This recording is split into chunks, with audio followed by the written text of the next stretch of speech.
Halo teman-teman semua. Jadi di sini videonya agak sedikit berbeda ya guys, karena biasanya kalau jalanin ngepost tutorial, tapi kali ini aku akan menjelaskan tentang tugas guys. Gak apa-apa lah ya. Jadi izinkan saya untuk memperkenalkan diri terlebih dahulu.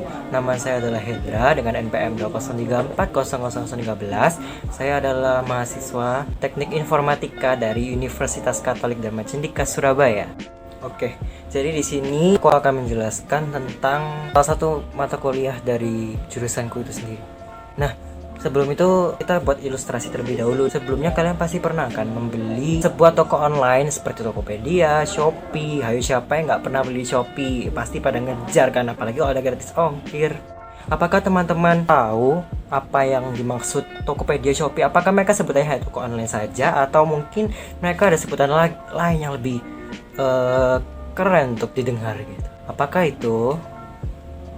Kalau teman-teman tahu, itu semua disebut dengan e-commerce. Nah, sebelum masuk lebih dalam lagi tentang e-commerce, saya akan menjelaskan apa yang dimaksud dengan e-commerce itu. Jadi yang dimaksud dengan e-commerce itu adalah suatu proses berbisnis yang memanfaatkan teknologi.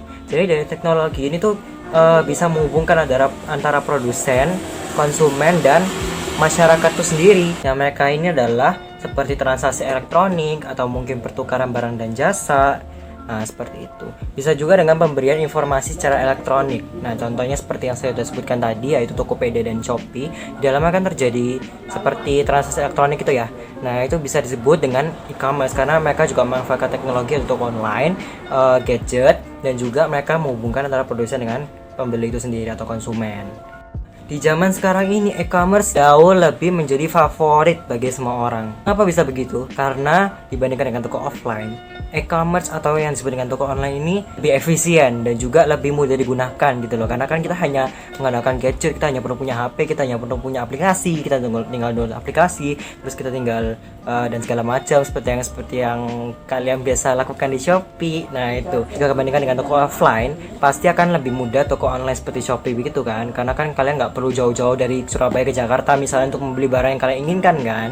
Nah, pengertian e-commerce ini memiliki 4 perspektif. Maksudnya pengertian dari 4 perspektif ini antara adalah perspektif komunikasi, perspektif proses bisnis, perspektif layanan, dan perspektif online. Mari kita bahas satu-satu dari segi perspektif ini. Dalam segi komunikasi sendiri, e-commerce merupakan suatu proses pengiriman barang, pertukaran barang dan jasa, maupun pertukaran informasi yang dilakukan melalui komputer. Bisa juga dilakukan melalui peralatan elektronik lainnya seperti gadget yang HP yang kalian pegang saat ini, mungkin untuk menonton video ini atau mungkin gimana. Nah, itu juga salah satu yang bisa dijadikan untuk transaksi online e-commerce. Dan kedua, ini melalui perspektif proses bisnis. Kalau proses bisnis ini melihat e-commerce sebagai suatu aplikasi atau prosesnya dari suatu teknologi menuju otomatisasi dari transaksi dan aliran kerja. Nah, yang ketiga adalah dari perspektif layanan.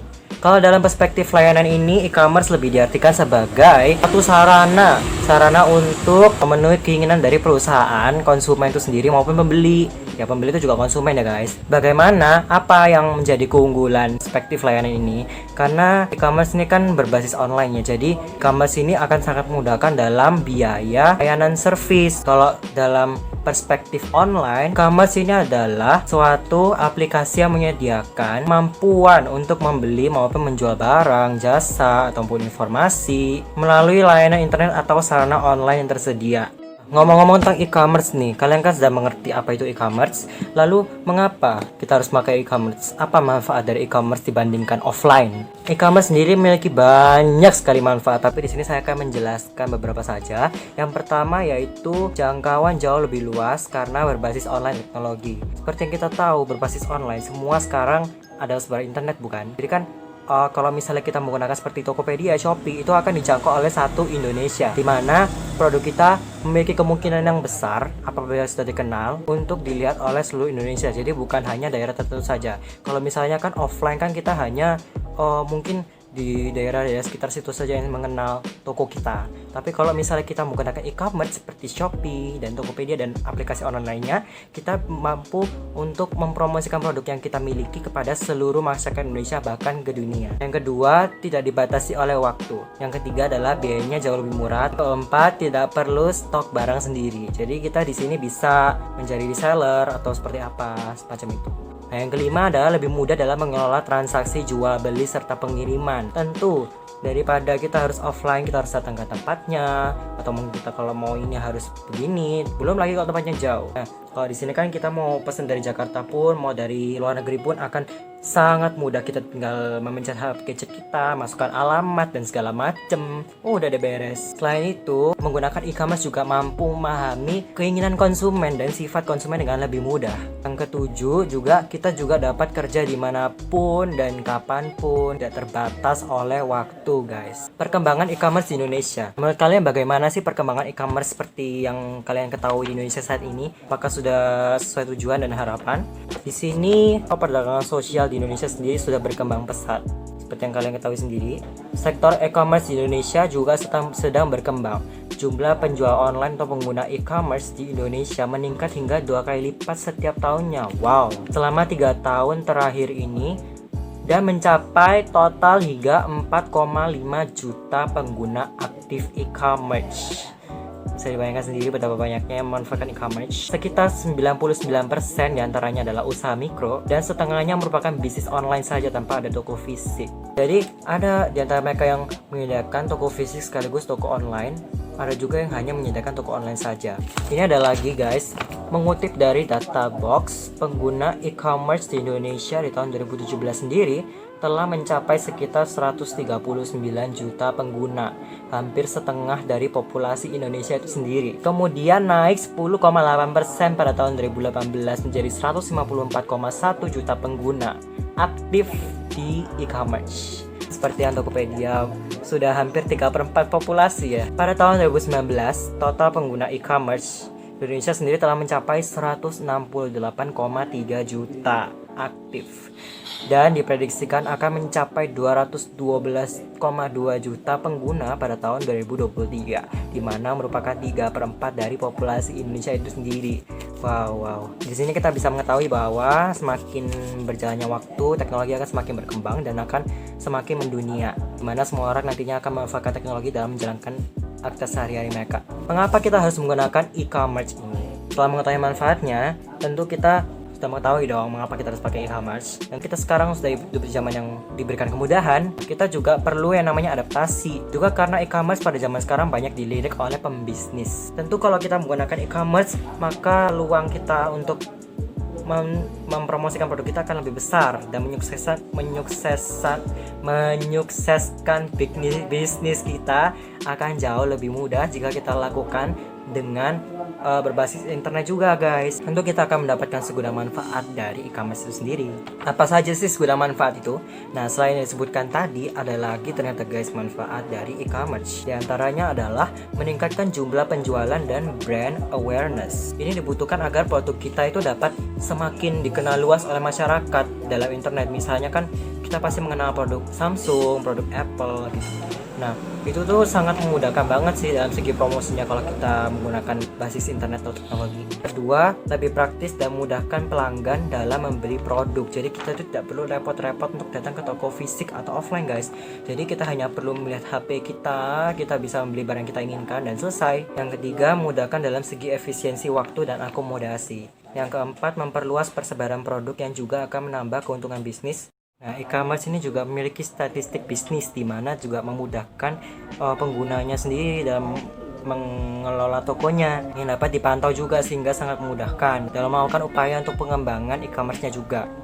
Guys, izin beda tempat. Setelah membahas tentang mengapa kita harus menggunakan e-commerce, di sini ada e-commerce sendiri itu terbagi menjadi 7 jenis. Yang pertama ada business to business atau B2B, ada juga business to customer atau B2C, ada juga consumer to consumer atau C2C, ada consumer to business C2B, ada business to administration atau B2A, ada juga consumer to administration atau C2A, Dan ada juga online to offline to O2O. Kita akan jelaskan satu persatu guys.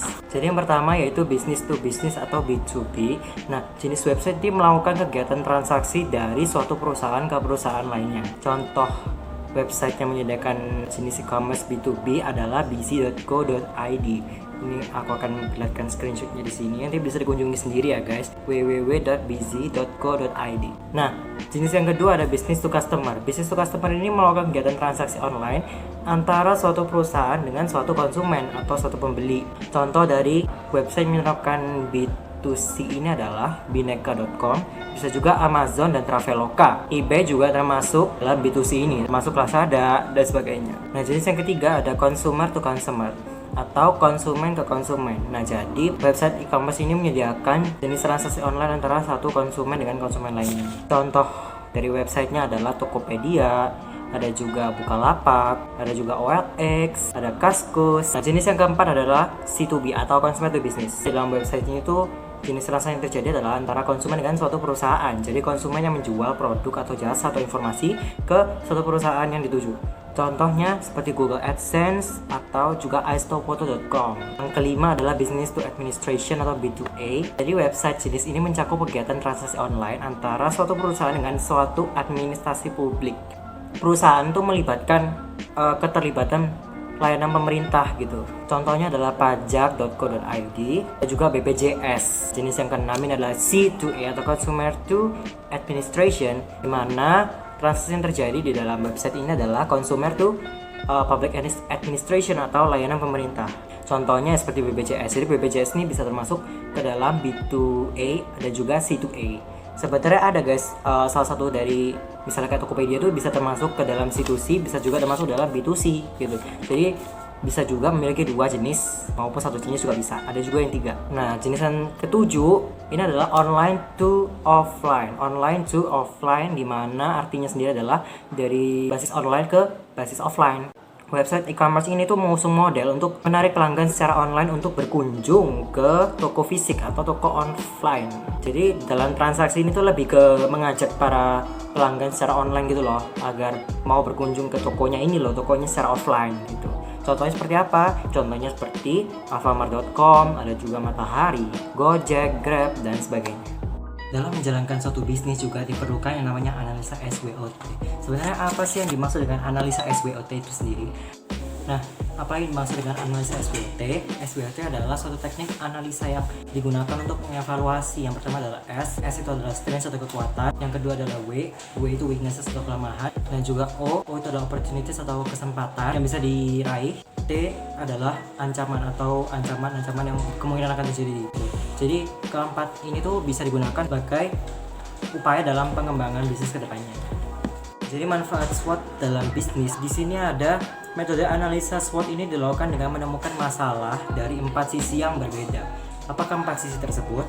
Yang pertama, bagaimana kekuatan atau strength mampu mengambil keuntungan dan sebuah peluang atau opportunities yang sudah ada. Jadi gimana sih supaya kekuatan dari suatu bisnis ini bisa menghasilkan peluang atau opportunities dalam bisnis tersebut sehingga bisnis tersebut dapat semakin berkembang. Yang kedua, bagaimana cara mengatasi kelemahan atau weakness yang mencegah keuntungan dalam bisnis. Bagaimana upaya dalam bisnis tersebut dalam mencegah si weaknessnya agar tidak semakin parah gitu. Atau mungkin bisa mengubah weaknesses menjadi strength atau kelemahan menjadi kekuatan. Yang ketiga adalah bagaimana kekuatan atau strength mampu menghadapi dan mengatasi ancaman atau threats yang ada. Jadi bagaimana kekuatan atau keunggulan dari suatu bisnis itu bisa menghadapi, maksudnya bagaimana strateginya yang digunakan dalam menghadapi ancaman dalam suatu bisnis yang ada. Yang keempat adalah bagaimana cara mengatasi weaknesses yang mampu membuat ancaman itu terjadi atau bahkan menimbulkan ancaman baru. Jadi bagaimana kita mencegah, suatu bisnis mencegah kelemahan itu agar tidak semakin parah. Gimana caranya supaya kelemahan itu tidak membuat ancaman itu semakin menjadi jadi atau malah menimbulkan ancaman yang baru. Nah, itu akan merugikan suatu bisnis guys. Nah, dengan saling berhubungannya 4 faktor tersebut, maka analisis SWOT ini tentu memberikan kemudahan untuk bisnis tentu, karena analisis ini dapat digunakan dalam upaya mengembangkan suatu bisnis ke depannya dan melihat kelemahan dan keunggulan dari suatu bisnis. Dan juga dalam rangka mewujudkan visi dan misi tertentu juga sangat memudahkan, sehingga suatu bisnis itu bisa melihat gitu loh, apakah selama ini yang sudah dilakukan itu sesuai dengan visi dan misi kita pada awal atau mungkin gimana. Dan juga serta melakukan upaya pengembangan dalam suatu perusahaan. Baik, segitu dulu video dari saya. Semoga ini video ini bermanfaat. Apabila video ini bermanfaat untuk kalian semua yang sedang belajar tentang informatika terutama, atau yang sedang ingin mengetahui tentang e-commerce, jangan lupa untuk like, komen, dan subscribe. Dan jangan lupa untuk share video ini ke teman-teman kalian yang sedang butuhkan dan sedang belajar ya teman-teman. Terima kasih, salam dari mahasiswa KDC. Thanks for watching.